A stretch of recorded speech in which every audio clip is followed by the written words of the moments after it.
Yes, and I had that experience. I was actually, one of my key things is I feel like I'm in a rut. Like I feel like I've in the past been very turned in, tapped on, and I feel lately I get stuck in that step one moment, and I'm just grumpy and well, here's the thing: the grumpier you are, the better we like it.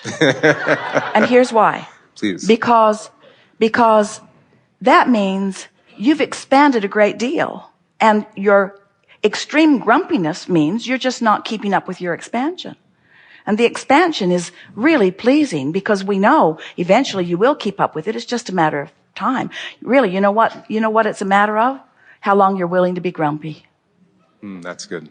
Because if you say, well, I'm grumpy because these things are happening, then you feel powerless because you can't control those things. So my grumpiness is just a response to these uncontrollable things. But when you hear us and we say, you can be grumpy or not because you don't have to think about things that make you grumpy. You have the ability to focus your mind. You're not stuck on that one radio channel. You could choose to feel better. And if you would make how you feel your priority. So you say, well, I'm grumpy. Well, when I'm grumpy, what's on the other side of that? When you know what you don't want, which is grumpy, what is it that you know that you do want? I want to feel fun. I want to be happy. I want to skip when I walk.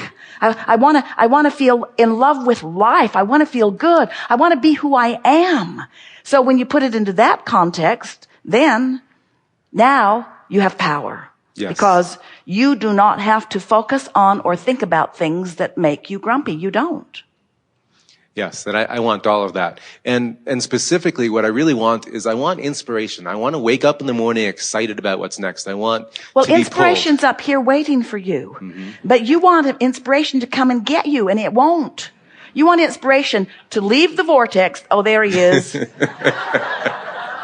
grumpy one. He's over there. Go get him. I'm not going. Go get him. I'm not going. I'm not going to go get him. He needs to crawl out of his grumpy corner if he wants inspiration. I'm not going after him. Now, it's not quite that blatant. It's, I love him so much, I cannot go get him. I'm so in tune with source energy, I cannot go and get him. I am liquid love. I am pure positive energy. I cannot go there. I am not that. I'll just shine brighter. Maybe grumpy will see me. It's more like that. It's more like that, you see.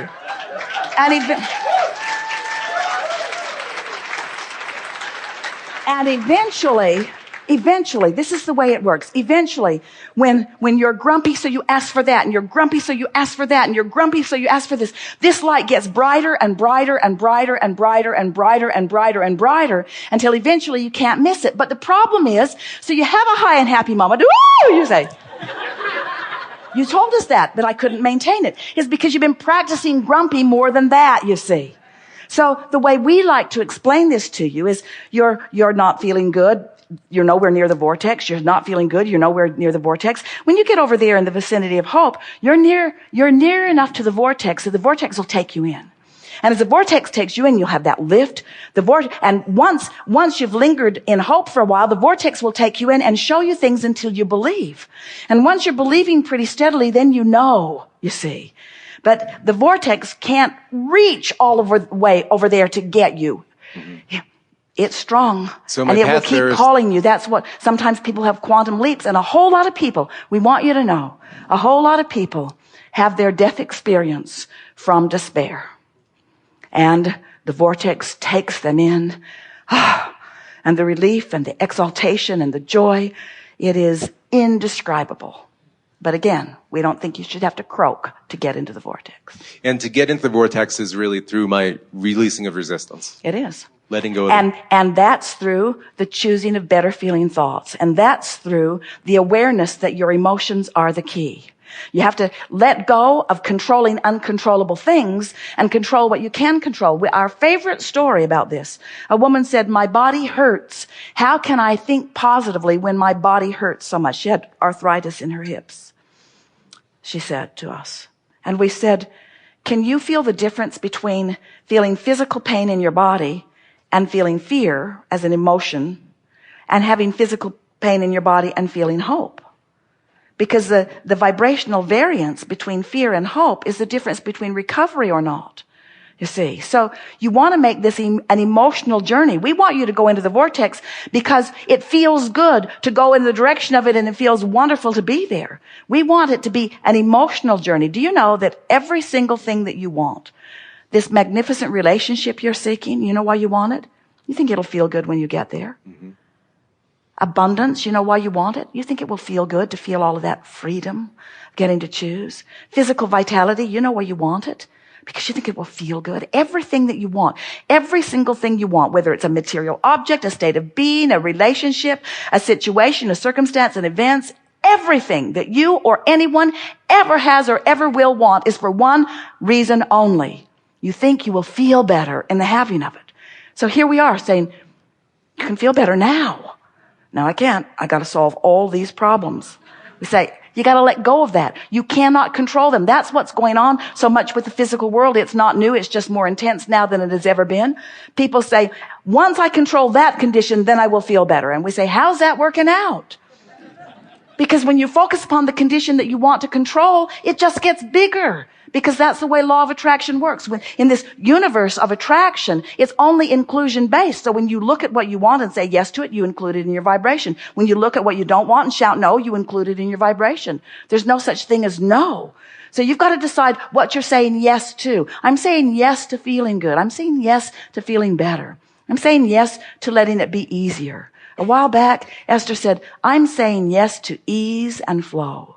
I'm saying yes to ease and flow. Ease and flow, ease and flow. Great. That's awesome. I think I came here for a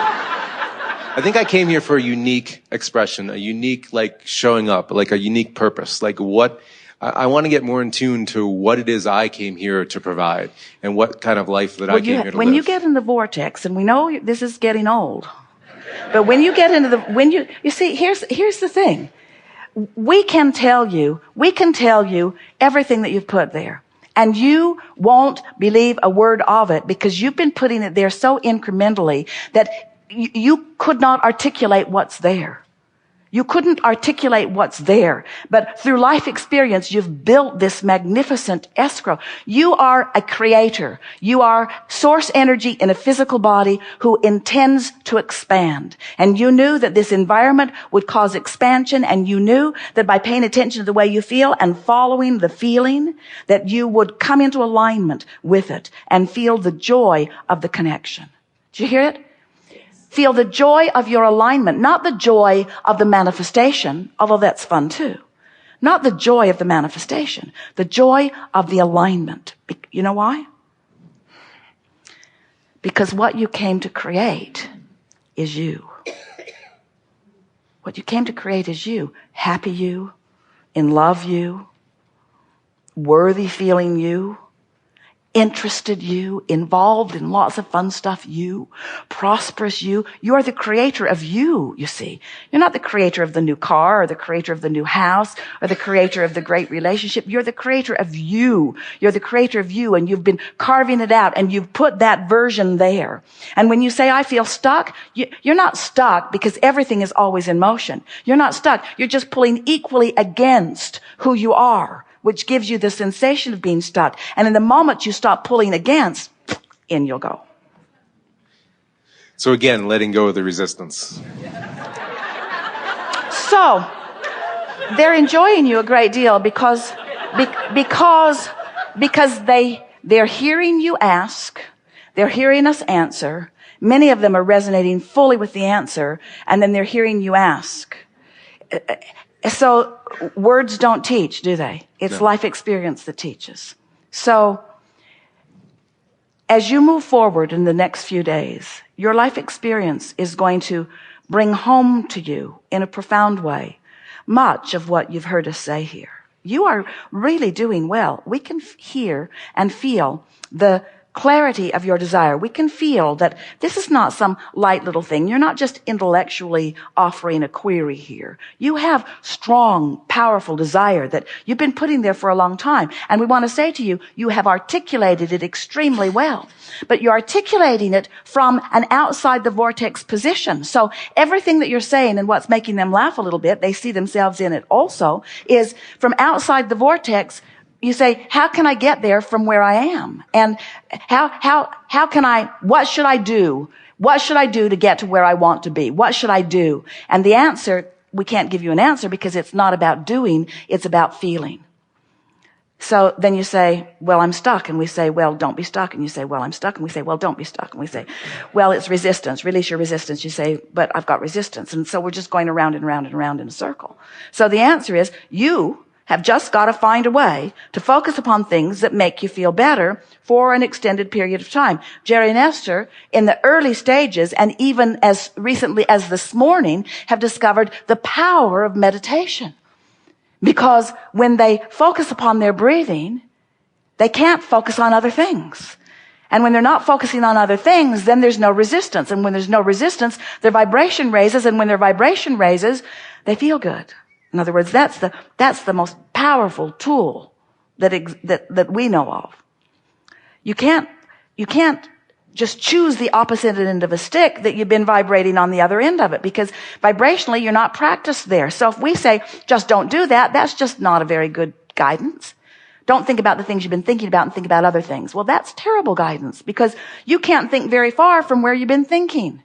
So when we say, well, try not to think anything, well, that's not really practical either most of the day, because you sort of have to think about where you're going and think about where you're walking and think about where you're driving and so forth. So just carve out little snatches of the day where you quiet your mind. It will make a big, big difference. It will make a huge difference. That will make a bigger difference than all of the other things that you do put together, you see.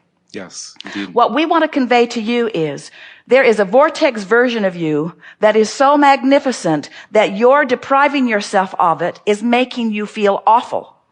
And the compliment that we are offering you is huge, because if you hadn't been living so full, there wouldn't be this version that you now have to live up to.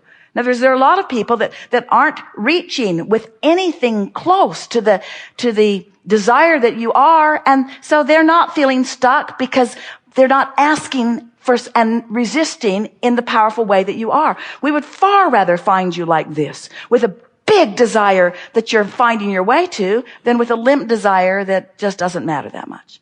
Somebody called you on the phone and said, hello, you don't know me. I'm just calling to tell you I'll never call you again. You would say, okay, thanks for letting me know. But you wouldn't feel anything about it. And you've got a big vortex calling you. And that's why these questions are, what do I do about it? And the answer is chill. The answer is meditate. The answer is bask. The answer is don't try so hard. The answer is let the one who's in the vortex call the shots. Even if there's just one of you, there's the you that's in the vortex and there's the you that's not in the vortex. Don't call the shots when you're not in the vortex. Pay attention to how many things you do. We're talking to all of you here. How many things you do, how many efforts you make when you know very well that you are not in the vortex. I'm just going to make this happen. I'm going to set this straight. I'm going to set this straight. You never do you? You just make it worse. You just make it worse. When you are aware that you're not in the vortex, you've got one thing to do and one thing only. Find some way to get in. And then when you're in there, milk it. We'll talk much more about that as we move forward. We've enjoyed this. Thank you very much.